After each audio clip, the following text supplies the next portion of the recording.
അസ്സലാമു അലൈക്കും. അൽഹംദുലില്ലാഹി റബ്ബിൽ ആലമീൻ.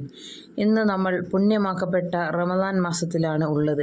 അതുപോലെ തന്നെ പുണ്യമാക്കപ്പെട്ട വെള്ളിയാഴ്ച ദിവസവും പാവങ്ങളുടെ ഹജ്ജ് എന്നറിയപ്പെടുന്ന ജുമാ ദിവസം റമദാനിലെ രണ്ടാമത്തെ വെള്ളിയാഴ്ചയാണ്. ദുആക്ക് ഉത്തരം കിട്ടുന്ന ദിവസമാണ് ജുമാ ദിവസം.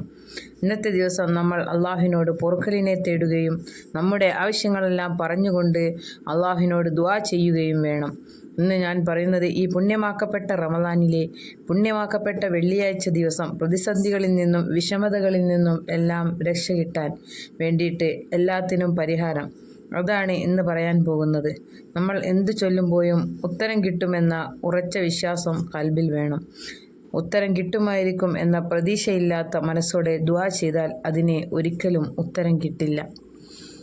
നമ്മുടെ ഹൃദയത്തിൽ കിട്ടും എന്ന് ഉറപ്പുണ്ടെങ്കിൽ അള്ളാഹുവിലേക്ക് തവക്കൽ ചെയ്താൽ അള്ളാഹു അതിന് പെട്ടെന്ന് ഉത്തരം നൽകും. അങ്ങനെ ഉത്തരം കിട്ടിയ ഒരുപാട് ആളുകളുണ്ട്.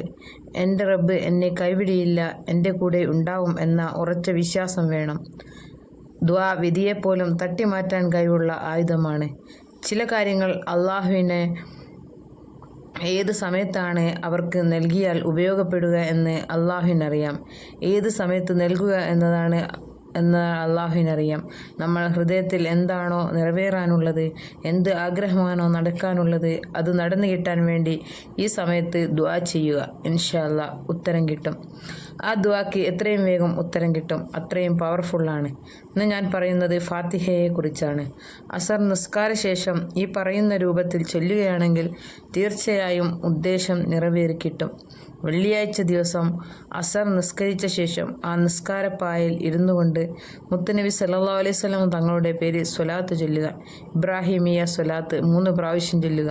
ഇതിനുശേഷം 313 തവണ സൂറത്തുൽ ഫാത്തിഹ ഓതുക. അതിനുശേഷം സ്വലാത്ത് ചൊല്ലി ദുആ ഇറക്കുക.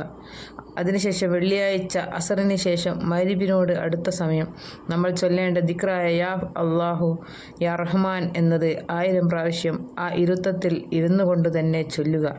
എന്നിട്ട് ദുആ ചെയ്യുക. തീർച്ചയായിട്ടും അള്ളാഹു സ്വീകരിക്കും ഇൻഷാ അല്ലാഹ്.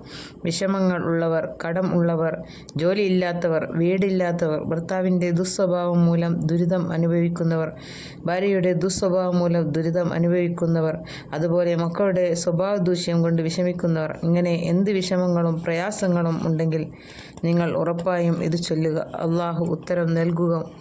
ഇഖ്ലാസോടെ ആത്മവിശ്വാസത്തോടെ ഇതൊക്കെ ചൊല്ലി 2 കൈയും ഉയർത്തി അള്ളാഹുവിനോട് ദുആ ചെയ്യുക. പ്രത്യേകിച്ച് ഈ സമയത്തുള്ള പ്രാർത്ഥന, നോമ്പുകാരനായിട്ടുള്ള പ്രാർത്ഥന വളരെ പവർഫുള്ളാണ്. ഇനി നമുക്ക് മഗ്ഫിറത്തിൻ്റെ 10 ചൊല്ലേണ്ട ദിക്ർ 10 പ്രാവശ്യം ചൊല്ലാം. അല്ലാഹുമ്മ ഗ്ഫിർലി ദുനൂബി യാ റബ്ബൽ ആലമീൻ. അല്ലാഹുമ്മ ഗ്ഫിർലി ദുനൂബി യാ റബ്ബൽ ആലമീൻ. അല്ലാഹുമ്മ ഗ്ഫിർലി ദുനൂബി യാ റബ്ബൽ ആലമീൻ. അല്ലാഹുമ്മ ഗ്ഫിർലി ദുനൂബി യാ റബ്ബൽ ആലമീൻ. അല്ലാഹുമ്മ ഗ്ഫിർലി ദുനൂബി യാ റബ്ബൽ ആലമീൻ. അല്ലാഹുമ്മ ഗ്ഫിർലി ദുനൂബി യാ റബ്ബൽ ആലമീൻ. അല്ലാഹുമ്മ ഗ്ഫിർലി ദുനൂബി യാ റബ്ബൽ ആലമീൻ. അല്ലാഹുമ്മ ഗ്ഫിർലി ദുനൂബി യാ റബ്ബൽ ആലമീൻ. അല്ലാഹുമ്മ ഗ്ഫിർലി ദുനൂബി യാ റബ്ബൽ ആലമീൻ. അല്ലാഹുമ്മ ഗ്ഫിർലി ദുനൂബി യാ റബ്ബൽ ആലമീൻ. അസ്സലാമു അലൈക്കും.